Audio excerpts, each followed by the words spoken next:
Hey everybody, my name is Kevin and welcome to Kev's Vibe of the Day.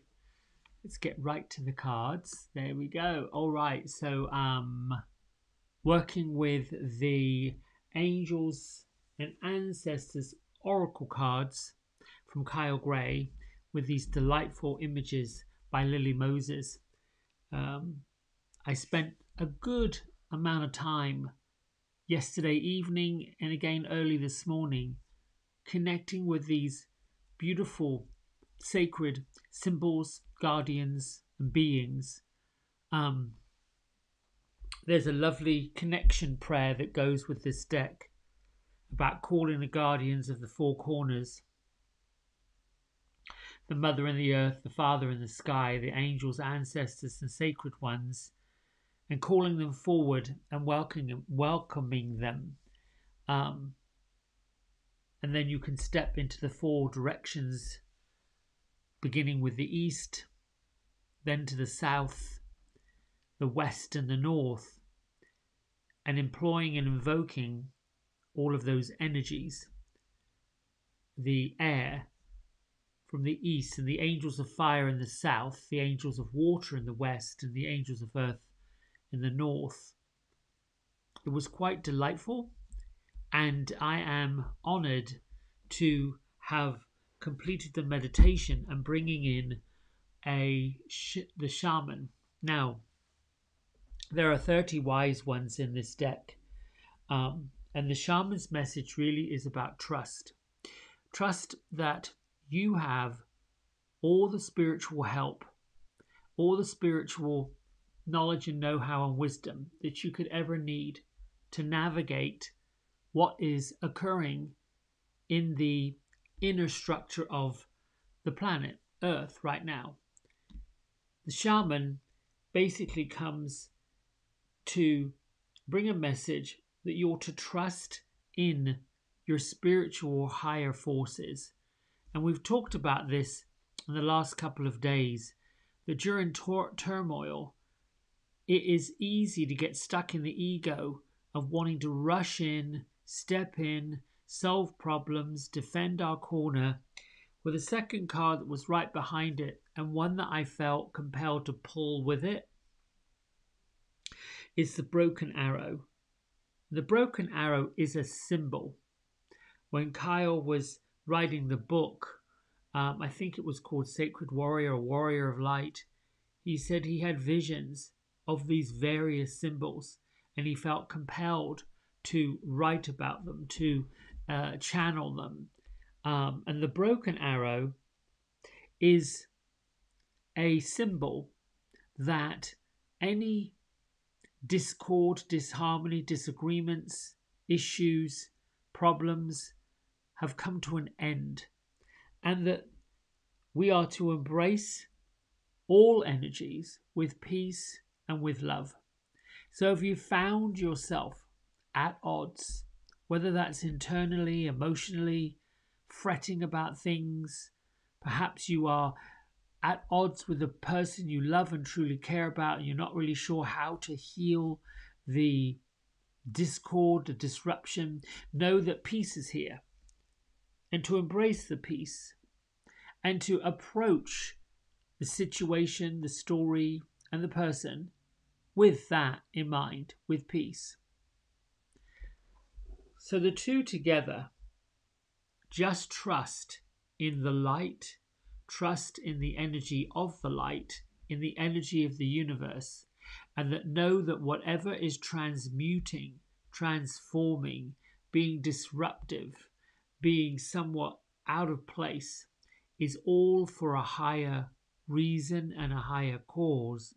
It is a way for the universe to show us how Mother Earth is reacting to changes, and know that you're protected no matter what.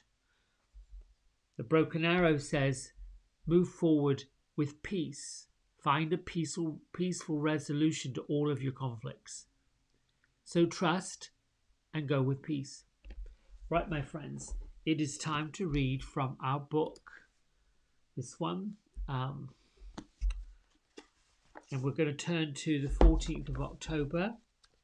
Clear out the clutter. Appropriate, right? Have you ever noticed how easy it is to accumulate possessions and clutter in your home? Things you pick up along the way.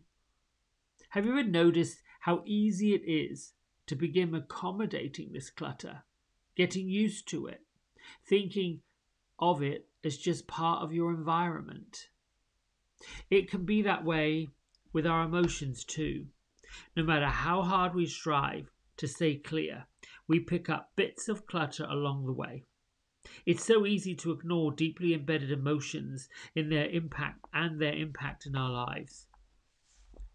Many of us have undercover currents of old emotional energy that have been with us for so long we don't see them. We don't see the anger. We don't see the fear. We don't see the sadness. We've lived with these feelings for so long they've become embedded in us, part of us. When one of these nudges us, we tuck it back in, pack it away, and go on about our lives. But the feeling stays with us until we can consciously acknowledge and address it. It affects us and our lives until we heal it. Find a way to heal those old feelings, perhaps journaling or writing your memoirs. Whatever technique you choose to begin this journey of deep healing, deep cleansing, take time to become conscious of what you really feel. Observe yourself, listen closely to yourself. Is there an edge to your voice? Do you talk about a particular person or place with a high degree of emotional energy? Learn to become comfortable with the rhythm of allowing these emotions to surface. They aren't that hard to find. When it's time to heal them, they'll present themselves. Release your fear of facing what's there. Tap into that deeper part of you. Acknowledge your emotional energy and heal. Start cleaning the house. Each piece of emotional clutter you clear out will bring you closer to your soul. I love this. It goes so beautifully with the card of the shaman and the broken arrow.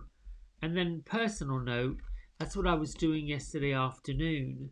I was sort of going through my desk here, which is not really cluttered, but taking this Hay House certified card course, and I took a 1 hour seminar with Carl Gray, part 2 of his crystal work. Fascinating. But as I was working with spirit, I was feeling the need to clean out, cleanse, remove, offload, because I feel like there is newness coming. I feel like there's a freshness coming. I feel like we are emerging into something new and different, clean and tidy, without all of these frayed edges, without all of these unresolved issues. I think that we're going to go forward more with the peace and the love and the truth and being specific and working with integrity. And a lot of these wise ones, ancestors, angels, guardians, many of them, the ancestral part, have walked the earth. They've walked our walk. They've talked our talk eons and eons and eons before. And now, in the world of spirit, they're choosing to show up as wise ones. And with that said, I can feel the alchemists wanting to come and say hello. So I'm going to go into a meditation. I'm going to invite you to do the same thing. Just get quiet, close your eyes down, bring your palms up, and just be in the receiving mode of whatever messages that are here. Let me move some of this out of the way because sometimes you can get a little animated. Big breath in. Release, let go, let go, let go, let go, let go.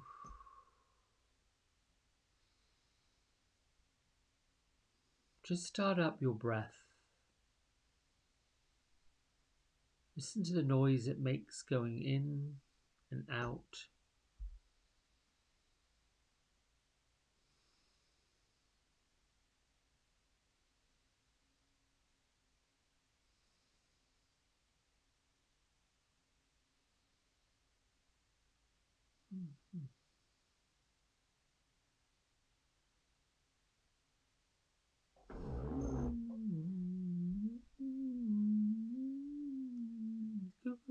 Hello.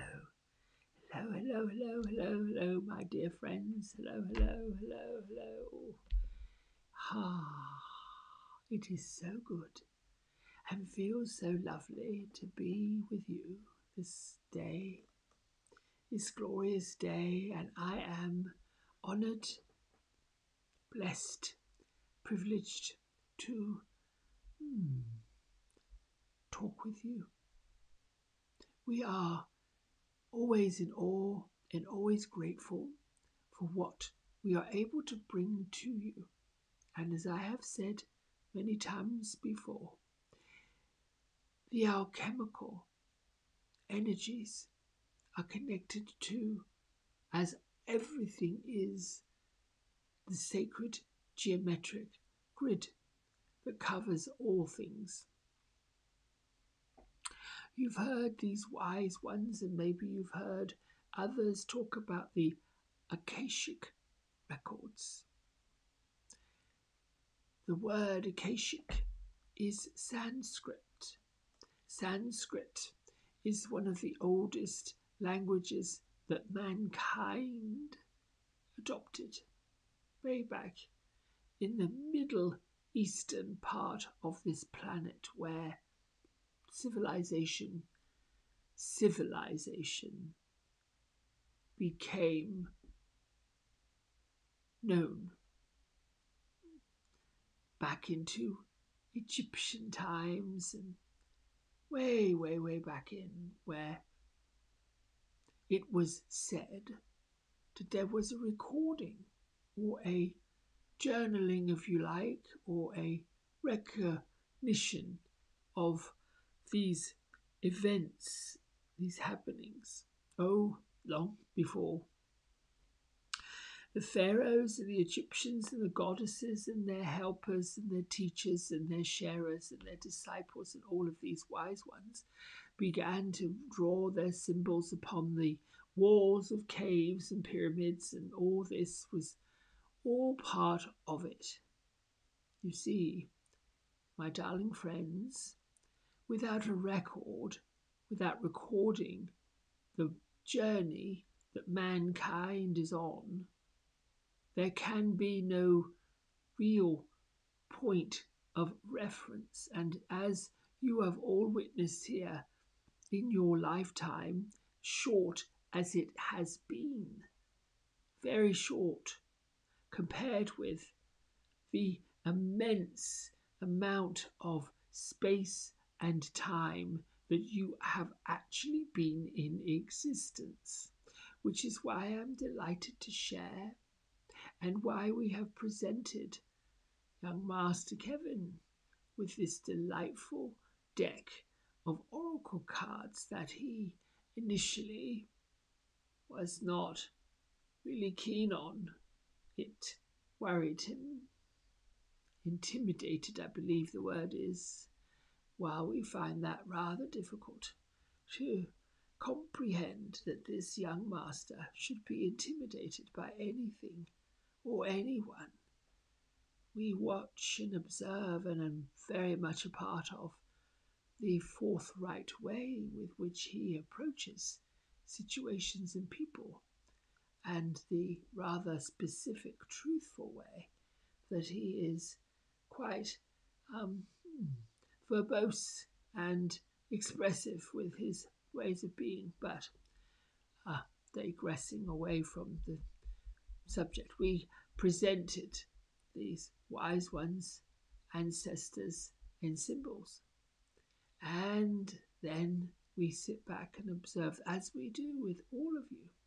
Now, the message I have is that anything of alchemical, of which I am called Alchemist, It is sort of like someone who fixes clocks, I suppose, if you will. It is a term that describes what we do.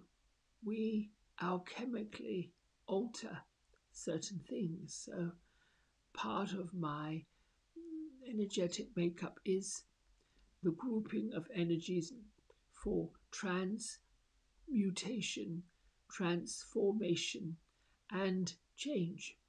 So we are collective energy, and you can call upon any of us at any time for wisdom and for truth, and to know if you are on the right track, or even to invite us in to help with whatever transmutation, transformation you may be contemplating. Understand this. There are many, many, many, many, many teachers, some of them infamous, some of them regional, some of them local, some of them neighborly, who have embraced the languaging, our wisdom, our notes, and take them and share them. And therefore, another person picks up a note and adds their wise wisdom to it. So, when it's all for the highest good of everyone, this information gets shared. And in the sharing of this information, we come. We come to add wisdom, we come to add experience, we come to set forth the wheels in motion to allow things to occur for you. What I would love to impart upon you, and what I am teaching secretly, inwardly, well, not secretly, but inwardly, personally, as a guide to the young Master Kevin, is to see the full potential that you have at your disposal. And I share this with you because on your earthly plane, in your time-space continuum, as you call it, you have been told, taught, shown the opposite. You have been shown that you are not as worthy as you had thought you were worthy, or that you are not as this or not as that. This evil feeling of comparison, which has become this somewhat acid that gets flung about, where people begin to compare how they are, what they are, who they are, what they do with other people. And it would appear that if the energy coming from these other people seems better than, more than, greater than, then the person feels lack or feels undermined or does not feel equal. Why am I telling you this? Yes, because I wish for you to know that every single human who is actually a spirit who is having a human experience, you, my lovely friends, are all equal. You are equal to the kings and the queens. You are equal to and part of gods and goddesses. And I wish for you to consider that the way that royalty and poverty or impoverished people come into the world is exactly the same. A person who is of means and a person who is of lack of means enters the world that you live in exactly the same way, through a birthing canal or through intervention by medical people.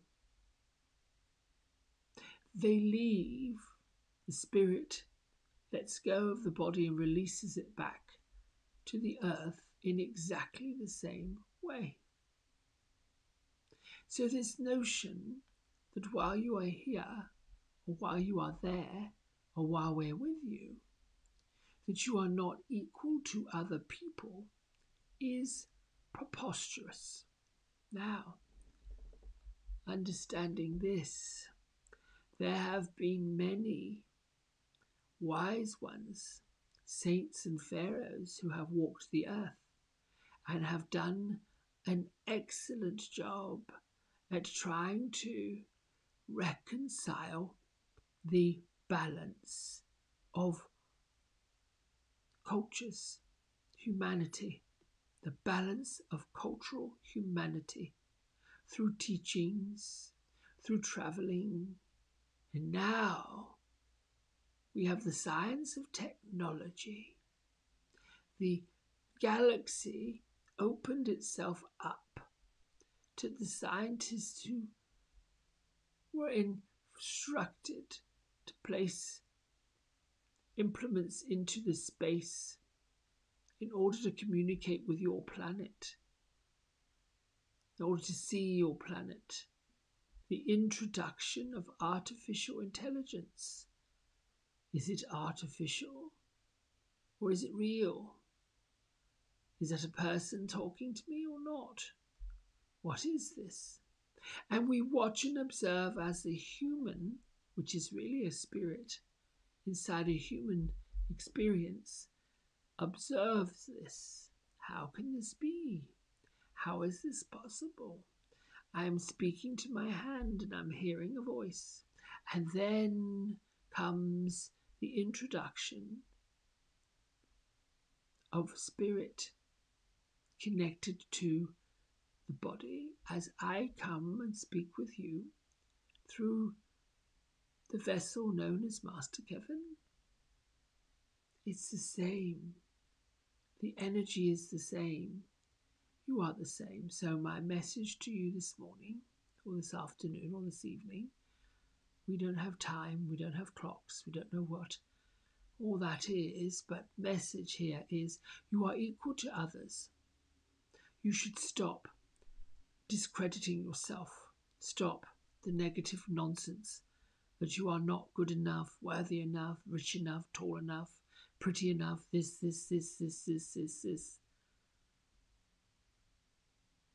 You have the capacity. You have the power. And once you stop with this not so good rhetoric of yourself, the confidence will flood in. The feeling of being tall, the feeling of being confident, the feeling of being beautiful, the feeling of being amazing, the feeling of being unbelievable, the feeling of being fantastic. All of these feelings are right there. How is it that one person has the swagger and the confidence while another person does not? It's very simple. They remove the clutter that got in the way of progress. And so, that said, my beautiful, loving, kind friends, you are always protected. Change the wind, change the sail, change the direction if it's not going where you wish it to go. You sit in the driving seat of your life and you have a purpose. Begin to journal, spend time with nature. And if you are unclear, get quiet. The wise ones will invite you along your path. Until the next time, I bring great joy, bring great love, and I bring great blessings to you. Bye-bye for now.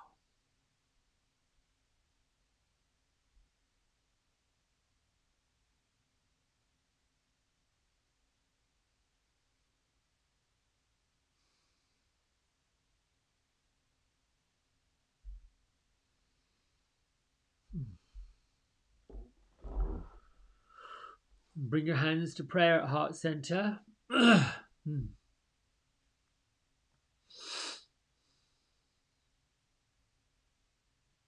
Honor yourself. Being grateful Grateful for being here, grateful for the people in your life, grateful for the opportunity to teach, to share, to learn, to receive. Find that love, find that peace, find that gratitude, and lift all of that from your heart to your third eye center. And together we bow and say namaste. Thank you, my friends. I hope that that was enjoyable and the message was clear. Until next time, enjoy this day. Bye.